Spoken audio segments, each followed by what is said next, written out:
Salut tout le monde, bienvenue à notre deuxième mini-capsule. Aujourd'hui, je suis très contente de voir comme invitée Nathalie Breton, qui est physiothérapeute, qui s'est vraiment spécialisée dans le domaine de la maternité et de la pédiatrie. Donc, c'est pas toujours facile de trouver. Puis, elle se trouve dans le même quartier que moi, donc c'était très agréable. Puis, Nathalie m'a aidée, moi, pendant ma grossesse. J'ai été alitée en début de pandémie enceinte. Puis, j'ai eu énormément de douleurs au niveau de la symphyse pubienne. On ne pense pas toujours d'aller chercher de l'aide chez les physios en prépartum, en fait. Donc, je suis très contente d'avoir retrouvé cette ressource-là. Puis, je voulais partager ça avec vous. Donc, bienvenue aujourd'hui à nos mini-capsules. Merci, ça fait plaisir d'être là. Oui, donc, toi, tu t'es spécialisée vraiment dans le domaine de la maternité et pédiatrie. Oui. C'était quoi un petit peu ton cheminement? En fait, ça fait 27 ans, je pense, que je suis physio. J'ai travaillé une dizaine d'années en orthopédie, donc un petit peu en neurologie, un petit peu en orthopédie. Puis après mon troisième congé de maternité, j'avais décidé que je partais ma clinique dans mon sol, donc ça fait 17 ans maintenant que je suis ici. Et là, je suis allée me chercher un petit peu avant les spécialités, là, vraiment en périnatalité, donc les femmes enceintes, le périnée, la pédiatrie. Oui, donc tout est relié. Donc, toi, tu es en pratique privée à Blainville. Oui. Si on veut prendre un rendez-vous, est-ce qu'il y a des longues périodes d'attente? Non, ça va quand même bien. J'ai un bon roulement. Donc, vous appelez ou vous écrivez. Ça va quand même bien. Puis on va laisser les informations là, pour que vous puissiez contacter Nathalie. Est-ce qu'il faut une référence médicale pour venir consulter un physio? Pas obligatoire. Par contre, certaines assurances vont demander d'avoir une prescription pour le remboursement. Donc, c'est voir avec les assurances personnelles. Bon, parfait. Fait que là, aujourd'hui, tu vas nous parler un petit peu des conditions pour lesquelles un physiothérapeute peut aider les petits bébés. On va se concentrer sur les petits bébés aujourd'hui. Oui, parfait. Parfait. Donc, les premières que vous... Bien, dans le fond, les premières consultations peuvent se faire dès la naissance. On n'est pas obligé des fois d'attendre. Il y en a qui, bon, pour X raisons, ils ont déjà un torticolis, ils ont déjà un problème. On peut les voir il y a pas quelques jours. Non, pas d'âge minimal du tout. Pas d'âge maximal non plus. Donc, c'est ça, tout dépendamment des cas. Il y a des gens qui veulent venir en prévention. Donc, mon bébé va bien. Est-ce que, bon, je peux aller consulter? À ce moment-là, je leur dis toujours, attendez 6 à 8 semaines. À moins qu'il y ait quelque chose, comme je dis, d'évident. Sinon, à 6 à 8 semaines, s'il y a un torticolis qui se développe, une plagio, on va pouvoir le noter à 6 à 8 semaines. Puis à ce moment-là, on pourra faire des interventions ou enligner les parents un petit peu là, vers des petits exercices. Puis pour ceux qui ne savent pas, la plagio, c'est quoi exactement? Oui, bien ça, on va rentrer dedans. Parfait. Fait qu'on va faire un petit survol des conditions pour lesquelles on pourrait consulter en physio, parce que des fois, c'est un peu méconnu. Je sais que pour ma part à moi, souvent j'ai passé physio, c'était plus par rapport aux blessures sportives, c'était plus dans cet environnement-là, moi, que j'avais connu les physiothérapeutes. Mais en fait, il faut faire beaucoup de travail pour les femmes enceintes, les petits bébés et tout. Oui, en fait, c'est des formations quand même qui sont spécialisées après la formation de base. C'est pas tous les physios. On pourrait tous se débrouiller un petit peu avec ce qu'on a appris à l'université, mais disons souvent c'est des formations. On est content d'avoir des expertises ici. Ça me fait plaisir. Ça me fait plaisir. Donc, dans le fond, j'ai pensé peut-être qu'on pourrait passer quelques problématiques qu'on peut retrouver chez le bébé et le jeune enfant qu'on peut voir en physio. J'ai essayé d'y aller un peu avec l'âge. Donc, une des premières choses qu'on va noter, des fois, ça peut être un frein de langue, de langue court. On va voir ça, les mamans qui ont de la difficulté à allaiter, donc ça fait des douleurs à maman, le bébé ne prend pas bien le sein. Donc, on peut voir le bébé en physiothérapie pour ce problème-là. Il y a la chirurgie pour certains, on peut les voir en pré-op et en post-op, mais des fois aussi, il y en a qui n'auront pas besoin de chirurgie, mais juste des petits exercices qu'on va enseigner à la maman au papa à faire à la maison vont aider. Puis des petits signes, peut-être avant-coureurs, qu'on soupçonnerait peut-être qu'il y a un petit problème à ce niveau-là, ça serait quoi? Ben, le frein de langue, dans le fond, c'est la membrane qu'on a sous la langue qui va s'attacher au plancher de la bouche. Et un frein de langue court, le bébé va voir, quand on ouvre la bouche, puis la langue est supposée d'aller vers le haut, on va voir que ça tire. Le bébé va avoir de la difficulté à y mettre sa langue au palais, pardon. Donc, c'est des signes qu'on peut voir, puis la prise au sein va être difficile. Il va prendre sur le bout de la langue, tout ça. Donc, ça, c'est souvent noté là, dans les cliniques d'allaitement. Ils vont le voir, il y a un petit frein de langue court. Exactement. Donc, dans le fond, nous, en physio, on va donner des petits exercices pour désensibiliser la bouche, pour assouplir les tissus mous autour du frein et tirer. C'est pas mal ce qu'on va faire au niveau... Puis est-ce qu'il y a un long suivi avec ce genre de traitement-là? Bien, tout Ça va dépendamment dépendre? comment ça va évoluer, si on va avoir besoin de la chirurgie ou pas. Je vous dirais que non. Souvent, moi, j'enseigne les exercices à la maman. C'est facile à faire quand on a compris. Donc, on peut faire un petit suivi de contrôle, mais c'est rare que je vais avoir des bébés à répétition pour ce type de problème-là. Bon, fait que c'est plus un enseignement. Exactement. Vous allez voir, c'est souvent ça aussi. Ouais. Moi, je crois beaucoup aux enseignements, aux exercices. Ouais, c'est vraiment la façon dont je travaille parce que souvent, peu importe la condition, c'est des exercices qui peuvent être répétés plusieurs fois par jour, plusieurs fois par semaine. Donc, je ne ferai pas venir les enfants ici à tous les jours, à toutes les avec la COVID et tout. Oh, même avant. Avant, ouais. Fait que c'est des choses qui sont souvent simples à faire. Donc, moi, c'est vraiment ma philosophie. Oui, je traite, mais j'enseigne beaucoup aux parents. Ça, c'est important de nous équiper, d'avoir les outils qu'on va pouvoir se découvrir à la maison aussi. Tout à fait, tu es d'accord, hein? Donc, l'autre problème qu'on va voir beaucoup en physio, c'est les torticolis et la plagiocéphalie. Donc, le torticolis congénital, il ne faut pas confondre avec le torticolis d'adulte, qui lui est un spasme musculaire qui est douloureux. Chez l'enfant, le torticolis ne sera pas douloureux. C'est le même muscle. On parle du muscle qui est le sternocléidomastoïdien. C'est le muscle qui part ici, à l'arrière de l'occiput et qui vient s'insérer sur le sternum et la clavicule. Donc, ce muscle-là, ce qu'il fait dans la vie, c'est qu'il me fait pencher la tête du côté et il me fait tourner la tête de l'autre côté. Donc, c'est vraiment l'attitude de torticolis. On va avoir un bébé qui va avoir une tête penchée d'un côté, tournée de l'autre côté. Chez le bébé, on va avoir soit un raccourcissement, soit donc le muscle qui est plus court. On peut avoir un muscle aussi qui est plus raide. On va retrouver ce muscle-là aussi plus fort que de l'autre côté parce qu'il va l'avoir utilisé plus souvent, donc le muscle est plus fort. Donc, c'est ce qu'on retrouve au niveau du torticolis. On a la plagiocéphalie qui est souvent associée. Encore là, c'est l'œuf ou la poule. Est-ce que c'est le torticolis qui a amené la plagio? Est-ce que c'est le plagio qui a amené le torticolis? Mais la plagiocéphalie, dans le fond, c'est on va appeler ça la tête plate. Ce n'est pas tout à fait exact. C'est pas un aplatissement de la tête, c'est plus un déplacement. Donc, si j'ai une préférence pour tourner ma tête à droite, je vais avoir le côté droit, arrière de ma tête, qui va être toujours en pression, qui va être propulsé un petit peu vers l'avant. Donc, je vais avoir une oreille qui est un petit peu plus avancée. On peut même avoir une déformation au niveau antérieur. Donc, c'est ce qu'on appelle la plagiocéphalie. Puis, il ne faut pas confondre avec la craniosynostose, qui est une suture des os de la tête. Oui, c'est ça, merci! Précoce. Donc, les enfants, ça va se suturer plus tôt. Il va y avoir une déformation de la tête, mais qui est différente. Donc, ça prend un rayon X pour confirmer. Les torticolis, est-ce que des fois, suite à la naissance, ça peut avoir, mettons, la voie vaginale aurait pu causer des torticolis? En fait, le torticolis peut être causé même intravaginal. Donc, un bébé qui est placé tôt, qui est descendu la tête en bas, 28, 29, 30 semaines, il est placé la tête, souvent, il va avoir le corps qui va pencher d'un côté ou de l'autre. Donc, il peut rester dans cette position-là pour les 11-12 semaines qui restent. Donc, il va avoir un raccourcissement.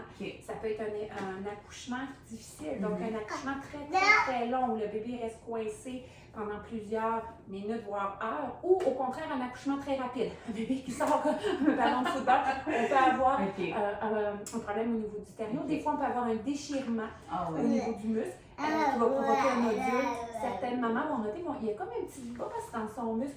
Donc, le muscle a saigné, ça a fait un nodule. En physio, on va traiter ça aussi avec des massages. Donc, c'est ça. Et je vous dirais que la majorité des torticolis, plagiocéphalie sont dus au positionnement, par contre. À cause du dodo sur le dos, les bébés ont des réflexes qu'ils ont à la naissance et ils sont souvent asymétriques. On a souvent un réflexe qui est un petit peu plus fort d'un côté que de l'autre. Donc, le bébé va avoir une préférence pour dormir la tête d'un côté, ce qui fait que s'il dort toujours la tête à droite, il y a un raccourcissement du muscle, il y a une plagiocéphalie. Donc, ça, y a des choses qu'on peut faire à la maison? Oui! Pour éviter qu'il se retourne toujours du même bord. Il faut vraiment vérifier que le bébé dort à droite, à gauche. Soit une nuit à droite, une nuit à gauche, ou entre les boires à droite, à gauche. Puis quand on donne les boires, c'est alterné de bras. Oui, à cause du positionnement, mais je vous dirais que c'est vraiment la nuit le plus important, parce que c'est là qu'il passe, surtout les premiers mois, il passe beaucoup de temps. Donc, il faut s'assurer qu'il y a vraiment une nuit. Là, on parle du dodo sur le dos. Hein. Quand je dis à droite, c'est juste la tête. C'est toujours la façon la plus sécuritaire. Exactement. Sur le dos. La tête à droite, la tête à gauche, on vérifie qu'il le fait des deux côtés. On varie les positions. Donc, ça, c'est vraiment le truc par rapport à la plagiocéphalie. Exactement. Donc, nous, en physio, un bébé qui nous arrive soit pour la plagio, soit pour le torticolis, on va évaluer. On va vraiment faire une évaluation qui est globale au niveau de sa tête, son cou, son développement moteur.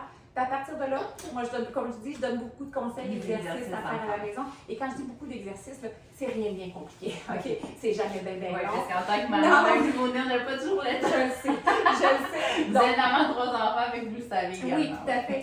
Donc c'est ça. Donc, on y va vraiment là, des choses qui sont simples, vite faites. Des fois, juste de changer la position dont on place bébé dans nos bras, donc la position dont on le place pour jouer, ça va faire une vraie différence. Oui, bien sûr. Donc, c'est beaucoup d'enseignements comme ça. Puis pour les suivis, je vous dirais, tout dépendamment de la sévérité.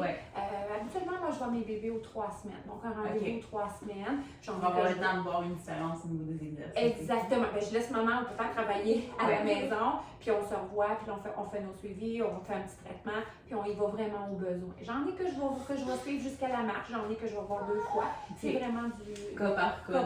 Exactement. J'imagine un cas plus sévère, on travaille peut-être en collaboration avec d'autres professionnels de la santé. Oui, tout à fait. C'est sûr que moi, je travaille aussi beaucoup avec certains physiatres. Donc, on va travailler avec eux. Dans les cas, on prend en parler un petit peu plus tard, mais dans les cas de développement moteur aussi, travailler avec les ergos, les orthophonistes. Donc, c'est sûr que idéalement, c'est un travail multidisciplinaire. C'est vraiment pour aller chercher tous les domaines qu'on a besoin de travailler pour que notre patient soit le mieux possible. Exactement. Un petit mot pour le traitement de la plagiocéphalie. Dans le fond, si on a déjà un aplatissement d'un côté, on va favoriser le positionnement. Le positionnement, c'est super important, surtout pour les dodos de nuit. Donc, si on a une plagiocéphalie qui est à droite, on va encourager à ce que le bébé tourne la tête à gauche. Il y a différentes choses qui peuvent être faites en inclinant le matelas, en mettant l'odeur de maman d'un côté. Donc, il y a différents petits trucs qui peuvent être faits pour encourager le bébé de dormir du côté opposé à sa plagiocéphalie. C'est vraiment, et le jour, la même chose, faire attention quand on les a dans les bras ou quand ils sont placés pour que l'appui sur la tête soit du côté opposé. Puis est-ce qu'il y a d'autres types de problèmes que vous avez tendance à avoir? Oui. Donc, on a un petit peu plus tard à l'apprentissage de la marche. On peut avoir des démarches qui sont anormales. Puis la marche, là, on a-tu des âges qu'on divers? OK. Ça, il faut faire attention. Oui, faut faire attention. Chaque enfant se développe à son rythme. Il y a des enfants qui développent. C'est correct, t'as le droit de jaser. Chaque enfant se développe à son rythme. Puis il y en a qui vont développer plus au niveau de la motricité, il y en a qui vont développer plus au niveau de la parole. Donc, des enfants qui marchent à 8 mois, j'en ai vu. Mon fils a marché à 8 mois, ce qui était pas super. C'était trop tôt. Non, c'est ça, c'était trop tôt. Mais bon, et jusqu'à 18 mois, c'est normal. C'est sûr qu'un enfant de 17 mois qui ne marche pas et qui ne se tient pas assis, là, c'est pas normal. Okay? Donc, il faut voir la généralité, il faut voir le développement global. Mais on a des enfants jusqu'à 18 mois, c'est pas anormal pour l'apprentissage de la marche. Le 4 pattes est super important, je l'ai inclus un petit peu. On veut que nos bébés marchent à 4 pattes. Depuis le dodo sur le dos, malheureusement, nos bébés marchent de moins en moins à 4 pattes. Ah oui? Et, oui, le dodo sur le dos amène un renforcement au niveau des muscles des extenseurs. Donc, ça fait des bébés qui sont très toniques en extension. Des bébés qui vont marcher tôt, ils vont marcher debout très tôt. Et ça fait des bébés qui n'aiment pas beaucoup être mis sur le ventre. OK? Et donc, ça, c'est important pour travailler le cou. Oui, pour travailler le cou, travailler la ceinture scapulaire, travailler les fléchisseurs. C'est important la motricité fine, donc en étant en appui sur nos mains. Ça va jusqu'à l'apprentissage de la lecture. Il y a des études qui disent que les enfants qui ne marchent pas à 4 pattes ont de la difficulté à apprendre à lire. On s'entend là, ils vont apprendre à lire quand même. Ils vont apprendre à lire quand même, mais ça irait jusque-là. Donc, c'est important le 4 pattes. Donc, moi, j'encourage le ventral dès le début, dès la naissance. On met le bébé sur le ventre, quelques minutes pour aller en augmentant. Un bébé de 4 mois devrait faire au total dans une journée au moins 2 heures par jour. 2 heures? Sur le ventre. 8-15 minutes. Oh, je pense que mademoiselle fait pas son 2 heures. Mais plus là, mais ça a pris un peu de temps. Mais ça a un certain poids aussi. Ça a été un peu plus long pour elle. Comme si on va en parler tantôt par rapport au retard, mais c'est sûr que les bébés qui sont plus lourds, ils ont un développement musculaire de leur âge, mais ils ont un corps des fois plus lourd, donc c'est sûr que ça influence. Mais c'est important, le ventral, c'est vraiment important. Puis si on veut aller vers le 4 pattes, il faut qu'il soit mis sur le ventre. Oui. Donc, si on parle un petit peu des démarches, on va voir des enfants qui vont marcher sur la pointe des pieds. OK? Oui. C'est pas anormal, on en voit beaucoup, puis je vous dirais que 80% des enfants qui vont marcher sur la pointe des pieds, ça va se résorber toute seule jusqu'à l'âge de 10 ans. OK? Ah oui, Oui, 10 ans. oui, OK. oui, ça va aller jusqu'à 10 ans. Par contre, ça peut amener des déformations. Si on le laisse marcher sur la pointe des pieds, on peut avoir un raccourcissement au niveau des tendons d'Achille, au niveau des muscles du mollet, on peut avoir une déformation au niveau des os du pied. Donc, c'est sûr qu'on ne veut pas laisser les déformations prendre place. Donc, c'est sûr que là, en physio, on va aller vers des programmes d'exercice pour assouplir, pour renforcer. OK. Des fois, au niveau de l'équilibre, c'est des enfants qui, au niveau de l'équilibre, de la coordination, ça va être un petit peu plus difficile.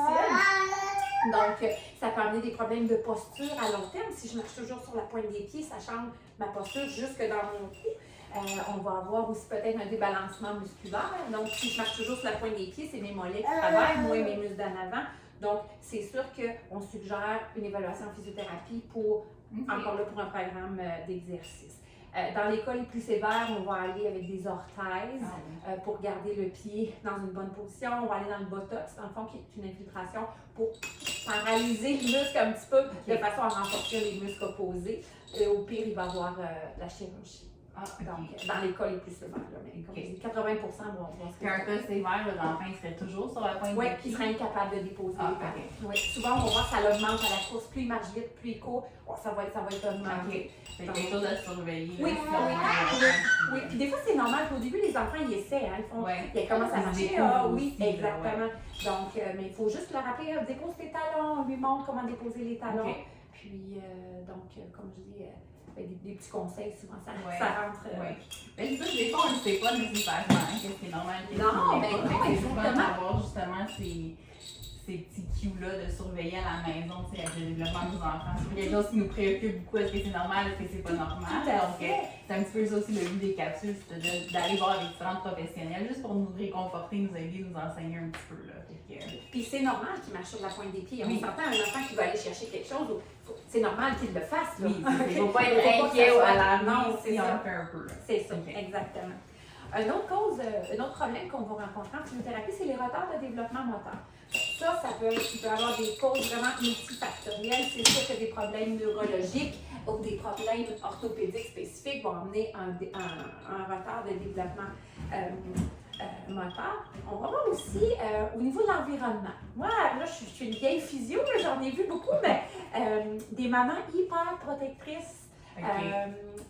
Qui vont tenir la tête du bébé. J'ai déjà vu une maman d'un petit bébé de 9 mois, elle tenait encore sa tête, toujours la tête, elle le déposait. Le bébé ne tenait pas sa tête, il n'y avait jamais eu à le faire. Donc c'est un retard moteur, mais dans le fond, c'est juste parce qu'il n'y avait jamais eu à le faire. Donc on a juste enseigné à maman, ben là, faut laisser le bébé travailler. Exactement. C'est à leur avantage aussi. Ben pour les permettre de se développer et tout. Tout à fait, ben oui. On a au contraire des parents là, qui vont moins stimuler un petit peu des bébés qui sont beaucoup laissés au sol. Puis ça part pas nécessairement d'une mauvaise intention. Non, c'est ça. Donc, il y a des bébés qui ont besoin d'être un petit peu plus stimulés. Donc, c'est pas toujours un problème de développement moteur, de retard, c'est pas toujours un problème sous-jacent, comme je dis, neurologique ou orthopédique.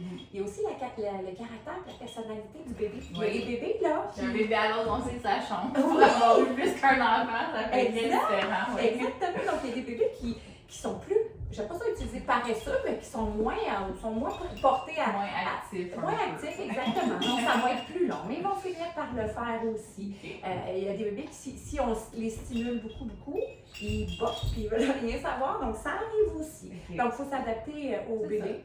Les petits prématurés aussi, ils ont un développement qui est un petit peu plus lent. Puis, moi, je dis toujours aux parents, quand on a un bébé prématuré, il faut comparer son âge. En fait, il faut comparer. On ne devrait pas comparer, mais si on veut, c'est avec son âge corrigé. Oui. Donc, jamais prendre le vrai âge pour le développement moteur. On a parlé des gros bébés, c'est ça, je disais. Un bébé qui est plus lourd, qui est plus grand, il est plus difficile à bouger, mais son développement moteur au niveau musculaire, il est en fonction de son âge. Donc, ces bébés-là, ça va être plus lent. ils vont réussir quand même. Ouais. Là. Mais je pense que c'est un bon point que vous amenez de ne pas comparer. Chaque enfant est individuel, chaque enfant va avoir leurs forces, leurs faiblesses. Tout à fait. C'est même au sein d'une même famille, de ne pas comparer. C'est très différent d'un bébé à l'autre. Oui, même des jumeaux identiques. Ouais. J'en traite souvent des jumeaux, puis ils vont avoir un développement qui est complètement différent. Donc, mais c'est pas facile de ne pas comparer. Non. C'est pas facile. Exactement. Fait. Moi, la première, je vous dis, mon fils marchait à 8 mois, ma dernière à 14. Je vous jure que les deux du 12 mois ou 14 mois, là, j'ai tout fait pour qu'elle marche. Je me disais, voyons, mais c'était sa normale à elle. Puis de ne pas se stresser avec ça. Voilà. Ça, c'est bon, c'est normal à elle, à lui. Je pense que c'est des beaux messages aussi à vécu. Oui, C'est ça, fait. se déstresser un peu aussi. Tout à fait. Puis c'est une image globale qu'on doit regarder. Il ne faut pas être ignorant non plus, de dire, oh non, il ne tourne pas, il ne s'assoit pas, il fait à 9-10 mois, il ne faut pas dire. Mais il faut regarder l'image globale. Puis donc, exactement. Je pense que ça peut apaiser les stress aussi. Puis de savoir qu'il y a toujours, ça peut être de 8 mois à 18 mois pour la marche, c'est pas absolu, il y a beaucoup de variations, l'environnement, il y a beaucoup de choses qui peuvent affecter le développement d'un enfant. Souvent, on reste pogné là, sur les lignes directrices, là, mais il y a toujours une zone grise ici là-dedans. Puis la marche debout, on dirait que les parents, c'est vraiment ça qui est important, mais moi je dis, un enfant qui marche à 4 pattes, là, laissez-le marcher à 4 pattes le plus longtemps possible. S'il marche à 4 pattes jusqu'à 14 mois, parfait, c'est correct. Plus longtemps il marche à 4 pattes. Puis juste pour revenir aux 4 pattes, on a des enfants, on fera ce qu'on voudra, ils ne marcheront pas à 4 pattes. Il y a des enfants, là, comme je dis, à cause de la tonicité, qui vont se lever debout, puis ils vont partir, tout ça. Mais moi, je dis toujours, on les ramène à 4 pattes. À 2-3 ans, là, on sort les tunnels, on sort des jeux, puis on les ramène aux 4 pattes pour qu'ils apprennent ce qu'ils n'auront pas appris au niveau de l'équilibre, la coordination, la dissociation entre la ceinture des épaules, la ceinture du bassin. C'est toutes des choses qu'ils apprennent à 4 pattes. Donc, on les ramène, mais jamais trop tard pour réapprendre tout ça. C'est au travers le jeu, c'est une façon d'aller les chercher avec toujours. Chez les enfants, c'est toujours sur le jeu qu'on va maximiser nos exercices. C'est intéressant. Est-ce qu'il y a d'autres problèmes que vous voyez généralement? Dans le fond, on a, j'aurais dû le mettre au début, celui-là, je me rends compte, la lésion du plexus brachial. C'est quelque chose qu'on va rencontrer suite à l'accouchement. Un accouchement difficile où les épaules vont rester prises, une maman qui a un petit bassin, un gros bébé. Donc, on peut avoir une lésion. Le plexus brachial, c'est les nerfs entre le cou et l'épaule. On peut avoir une déchirure qui est partielle ou complète. Ce que ça amène, c'est un problème au niveau du bras. Mouvement de l'épaule, mouvement du coude, poignet, doigt. Donc, on peut avoir une paralysie complète, une paralysie partielle. Ça aussi, ça se guérit dans la majorité des cas. 75 à 90 ça se guérit seul, surtout dans le cas d'une déchirure partielle. Par contre, il y en a qui vont rester avec des petits problèmes. Donc là, c'est important de consulter pour aller faire des exercices pour assouplir, garder la mobilité, travailler la force. Et ceux-là, on va les suivre un petit peu plus longtemps pour essayer de leur donner le plus de fonctions possibles, dans le fond. On peut aller la rechercher, cette fonction-là? Oui, chez la majorité des enfants, oui. Ouais. Fait que là, Nathalie, elle va parler à maman. À 7 mois, on ne se met pas debout. Non, on reste assis ou à 4 pattes. Oui. Je vous explique. Oui, ça encore, c'est à cause du... Ben, tout le monde fait ça. Oui, j'avais aucune idée. Oui, en fait, on ne met pas un enfant debout tant qu'il ne se met pas debout tout seul. Parce qu'on travaille les muscles.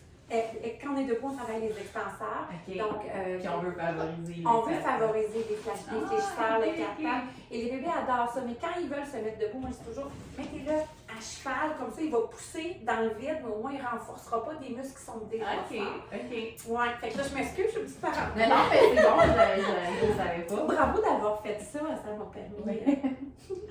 Donc, ça, c'est important. Bon, pour favoriser le plus possible le 4 pattes. Exactement. Je savais pas à quel point que c'était important le 4 pattes et le bénéfice que ça l'amenait, parce que comme vous dites, il y a des enfants qui vont passer tout de suite à la marche, mais de manquer cette étape-là. Puis souvent, ces enfants-là vont avoir marché assis, donc ils vont se déplacer assis en utilisant leurs extenseurs. Puis à partir du moment où les bébés marchent assis, transportent des jouets sur des cuisses, ça va bien. C'est très difficile de les ramener à 4 pattes où là, mes deux mains sont prises. Donc oui, c'est ça. Fait qu'on essaie de favoriser beaucoup le 4 pattes. Intéressant. Donc c'est ça, plexus brachial. Ensuite, d'autres choses qu'on va voir, des problèmes d'équilibre et de coordination. Je ramène mon 4 pattes. Je vous ai dit que le 4 pattes, c'est important dans l'apprentissage de tout ça. Donc, c'est les causes multifactorielles, mais on peut avoir des manques de force, un manque d'amplitude, un manque de proprioception des enfants qui se sentent pas bien. Ils ne savent pas leur corps est placé où dans l'espace. Ça, est-ce que ça se développe un peu plus tard? Ah ben oui, ça oui. Mais en fait, ça commence dès la naissance. Déjà, en position ventrale, capable, station assise, on apprend tout ça. Mais si on saute certaines étapes, ben c'est là qu'on peut avoir des problèmes. Mais il n'est jamais trop tard pour travailler. C'est sûr qu'il y a des enfants qui auront des problèmes sous-jacents qui affecteront ça.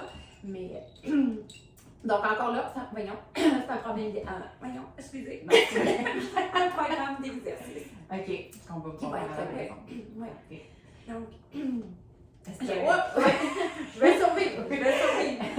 Donc, aviez-vous d'autres problèmes que vous voyez en physio avec les petits bébés qu'on peut traiter? Juste un petit paragraphe sur les problèmes neurologiques. C'est sûr qu'ici, moi, j'en vois pas beaucoup. Parce que c'est plus l'équipe multi à l'hôpital, les centres spécialisés qui vont s'en occuper. Des fois, on va les voir avant qu'ils soient diagnostiqués. Donc, mais c'est sûr que la physio, ergo, l'orthophonie, c'est très important dans ces cas-là, mais ils sont pris par une équipe, là, habituellement, quand le diagnostic est posé. OK. Puis, est-ce qu'il y a des conditions qu'on ne peut pas traiter en physio?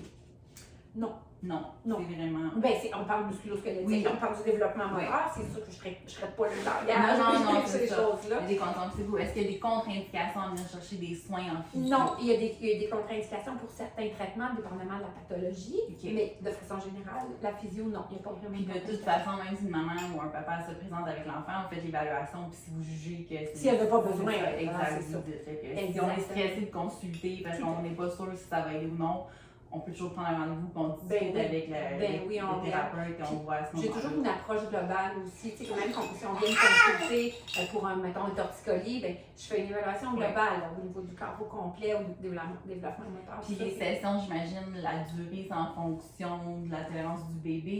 Oui, ben en fait, oui. L'évaluation en général, ça prend toujours 1 heure. J'ai un petit questionnaire, je parle avec maman, papa, tout ça. On regarde bébé bouger, on évalue. En général, ça fait 1 heure. Pour les suivis, c'est très rare que je fais plus qu'une demi-heure. Après une demi-heure, il y en a.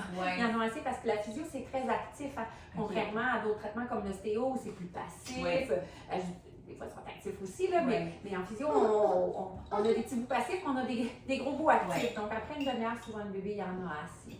Donc, ça les épuise? Oui, quand même. On travaille fort, oui, tout à fait. C'est bon. Tout à fait. Donc, dans le fond, 2 petites dernières choses. La scoliose, ça, c'est beaucoup plus tard. Ça des fois, il y a des parents qui m'arrivent, le bébé est assis, puis il y a une scoliose, c'est trop tôt.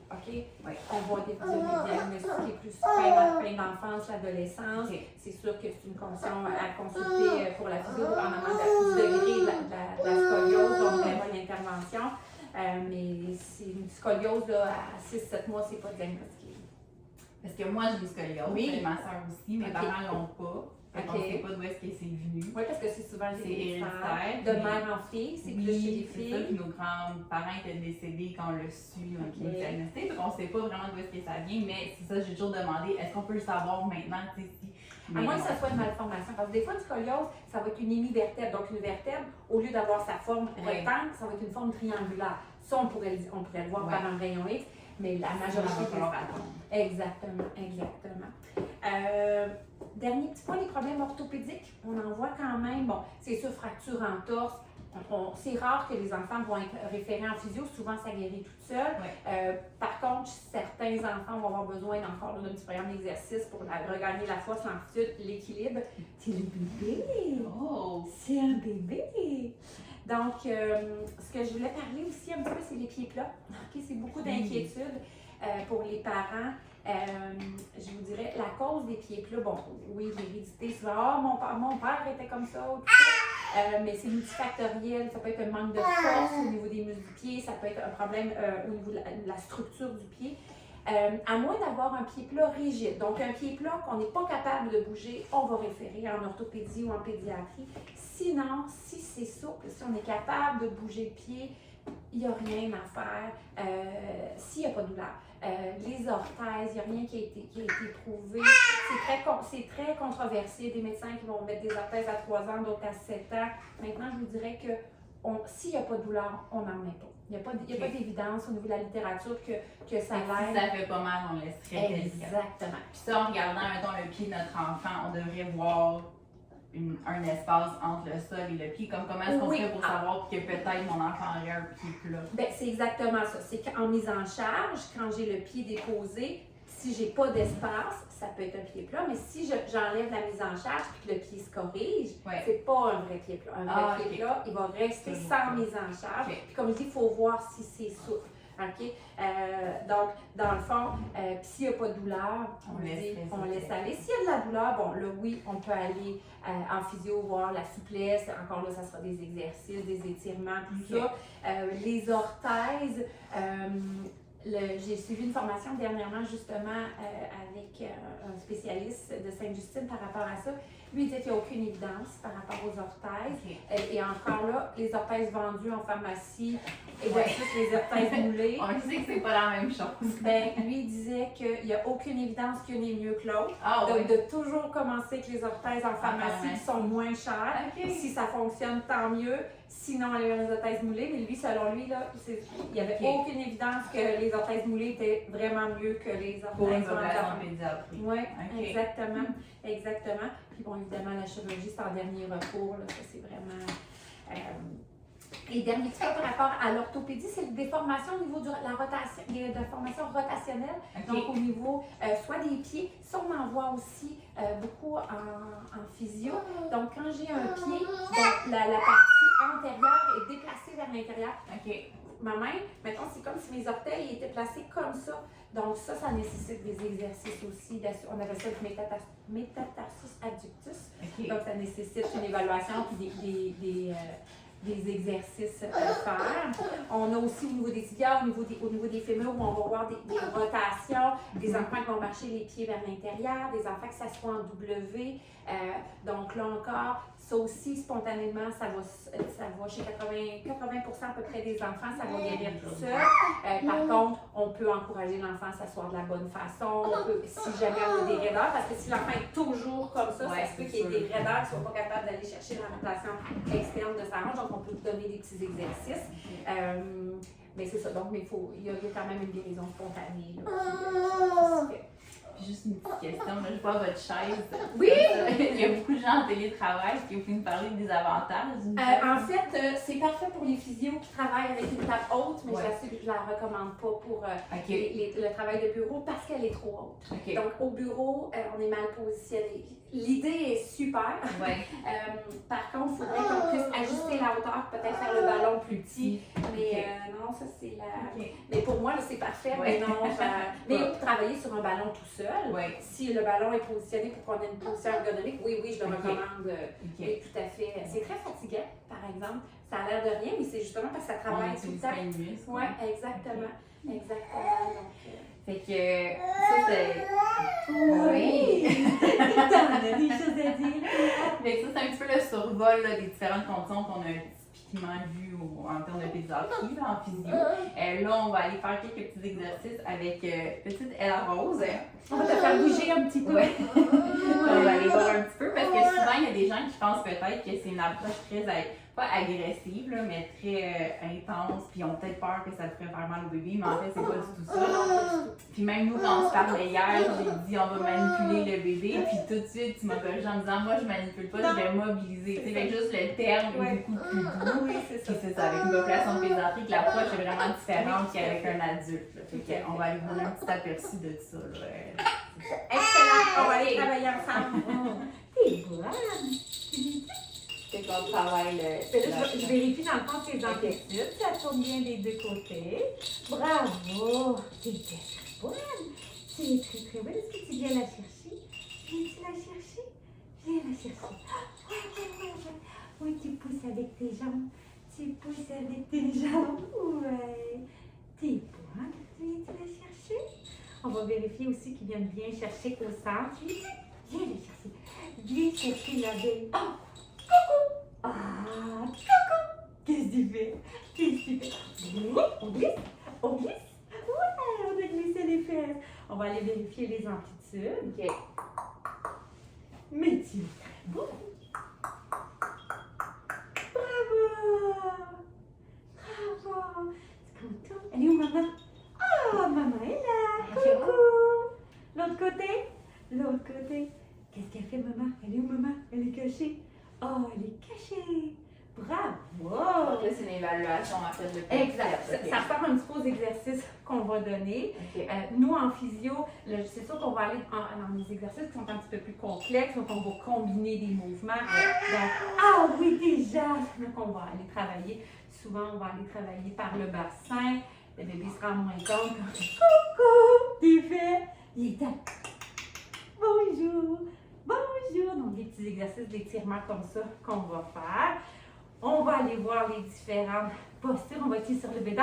Il est allez, il est Toum, ouais! Alors, on dégage le petit bras. Bravo! Non, on reste sur le bédon. Allô? Qu'est-ce que tu fais? Donc, on va travailler les positions, Allô? différentes Oh, positions. qu'est-ce qui se passe? Tu veux retourner? Non. On reste sur le bédon. Ouais. Allô? Donc, elle est bonne sur le ventre, on pourra aller travailler dans la position. Et tu retournes sur le dos. Qu'est-ce que tu fais? Puis ça, vers quel âge est-ce qu'un bébé devrait pouvoir se tourner? Ça encore, c'est variable. Je dirais 4-6 mois normalement. La station assise, c'est plus vers 6. Ah, tiens, assis. Oui, mais il faut la surveiller parce qu'elle va... Oui, là, tu me regardes. Tu as vu, c'est mon abeille. Regarde, donc on va évaluer la station assise. On va travailler les différentes réactions d'équilibre. Hein? Ouais. Mais tu es bonne. Ah oui, tu veux me regarder. Donc, c'est beaucoup des exercices comme ça dans les différentes positions. Okay. Moi, j'utilise aussi beaucoup le ballon. On peut passer au ballon. Oui. Je sais pas comment pour...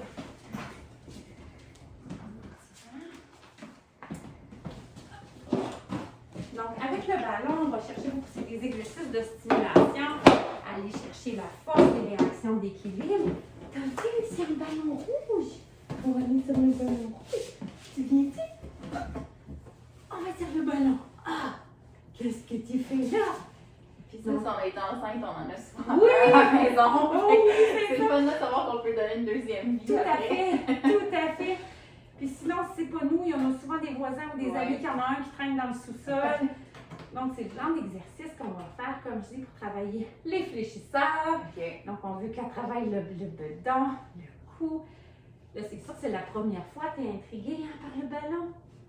Donc, on va aller chercher les réactions d'équilibre pour qu'elle se redresse. Quand j'ai une faiblesse d'un côté, je vais aller travailler pour qu'elle travaille le côté qui est le plus faible.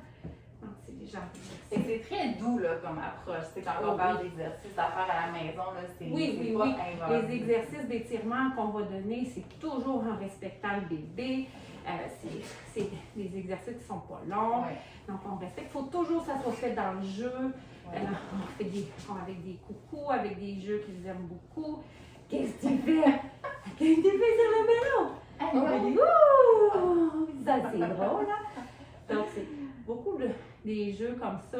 Puis ça, en ce moment, ça travaille. Là, ici, on travaille vraiment au niveau du tronc, au niveau du cou. Donc, si je vais aller travailler, exemple, je voudrais aller travailler son côté gauche, je la pencherai pour aller stimuler le côté gauche ici pour la faire travailler. Donc, c'est des choses, différents types de traitements qu'on peut faire. Okay. Souvent, on va aller jouer au sol aussi. On va s'installer. Regarde.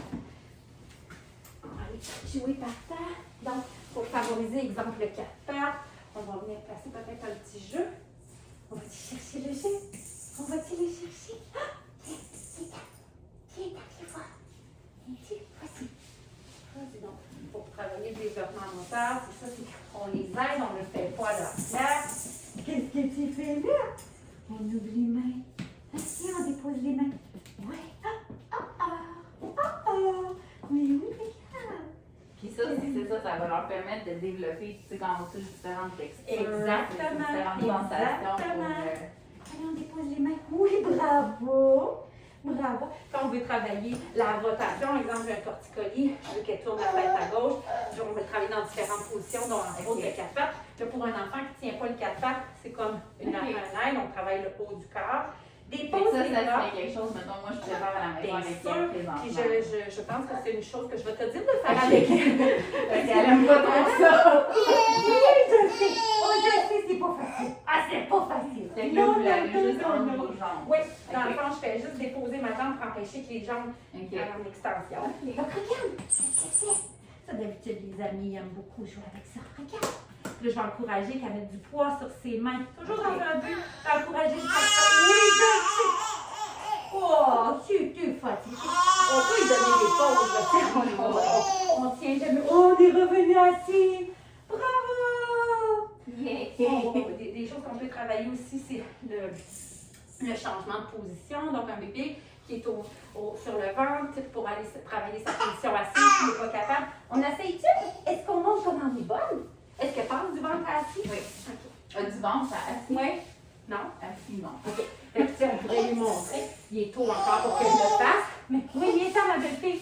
Donc, des fois, il y a des enfants qui ont besoin qu'on leur montre. Bien temps. Allez, on pousse. Bien temps, avec les bras. Oui, t'es bonne. Oh, oui, c'est ça, ton corps. OK. Oh, aujourd'hui, non. Oui, non, c'est correct. C'est correct. Donc, des petits trucs comme ça qu'on peut faire. Là, comme j'ai... On fait un pas prêt à la oh, oui, mon belle. Oui, regarde. T'es tannée. Ça, des fois... Vous s'adaptez aux différents pour eux, ça leur demande de faire des muscles et des positions qui ne sont pas habituées. Ça leur demande quand même un effort pour eux. Tout à fait. Fait On y va à leur rythme. Exactement. C'est pour ça que je dis, nous, on les travaille ensemble, mais souvent, je vous montre comment le faire. C'est Puis après ça, vous travaillez dans le moment. Ouh, tu es fatiguée, je crois. Es-tu fatiguée? Oui. Donc, vous travaillez à la maison dans le moment qui est adéquat pour elle. T'es bonne, bravo! En gros, c'est ça. C'est le genre de choses qu'on Mais moi, va j'ai faire. appris vraiment beaucoup d'affaires. C'était vraiment surtout le 4 pattes. Là, je réalisais pas à quel point c'était important de travailler ça, tout le bénéfice que ça apportait. J'espère que vous allez aussi trouver ça informatif de votre côté, les différents problèmes ou troubles pour lesquels on peut avoir recours à un physio. Juste de s'assurer aussi que la physio que vous allez consulter là, est vraiment a des connaissances au niveau de la pédiatrie parce que c'est une population spécialisée. Donc, il y a Nathalie Breton qui est à Blainville ici. On va donner aussi des informations pour la contacter si jamais vous désirez prendre rendez-vous. Puis, on est chanceuse aussi que Nathalie va être de retour avec nous pour nous parler plus de conditions qui vont toucher les femmes enceintes et le postpartum, parce que ça aussi, ça engendre énormément de changements au niveau du corps. Oh que oui! Oh Donc, que oui! si vous avez des questions, soit pour Nathalie ou moi ou peu importe, vous pouvez nous les écrire et puis on va tenter de répondre ça à la prochaine mini-capsule. Donc, merci de votre écoute et on se voit bientôt. Merci!